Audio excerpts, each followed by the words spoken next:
ઈદ એ મિલાદના તહેવારને લઈ ટીટોઈ મુસ્લિમ બિરાદરો દ્વારા ઉલ્લાસભેર ઉજવણી કરવામાં આવી। ઈદ એ મિલાદ પર્વને લઈ ટીટોઈ મુસ્લિમ બિરાદરો દ્વારા ભવ્ય જુલુસ કાઢવામાં આવ્યું, જેમાં ઝુમ્મા મસ્જિદથી લઈ દહેલા વિસ્તાર, મંડા વિસ્તારથી લઈ અલ્હા મસ્જિદ સુધી જુલુસ કાઢવામાં આવ્યું।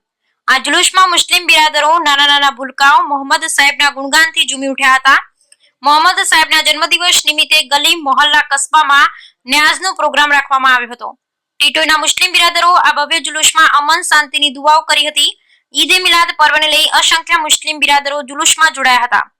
ઝુમ્મા મસ્જિદ, ગરીબ નવાઝ મસ્જિદ, અલ્હા મસ્જિદમાં મુસ્લિમ બિરાદરોએ મુબારકની ઝિયારત કરી હતી। દુનિયાભરના મુસ્લિમ પૈગંબર સાહેબને પોતાની જાનથી વધારે ચાહે છે। પૈગંબર સાહેબે દુનિયામાં લોકોને કઈ રીતે સાદગીપૂર્ણ જીવન જીવવું એ શીખવાડ્યું હતું। આજે દુનિયામાં પૈગંબર સાહેબને માનનારાઓની સંખ્યાનો ગણિત કદાચ કેલ્ક્યુલેટરમાં પણ ન સમાય તેટલું છે। પૈગંબર સાહેબનું સાદગી ભર્યા જીવન, સરળ સ્વભાવથી આજે પણ લોકો પ્રભાવિત થાય છે અને સાલ સાલ તેમના ચાહકોમાં વધારો થતો જોવા મળી રહ્યો છે। આ જુલુસમાં ટીટોઈ પોલીસ સ્ટેશનના પોલીસ કર્મીઓ દ્વારા ચુસ્ત બંદોબસ્ત ગોઠવવામાં આવ્યો હતો। ટીટોઈ પોલીસની સરાહનીય કામગીરી જોવા મળી હતી। Bureau report Kadar ડમરી Modasa.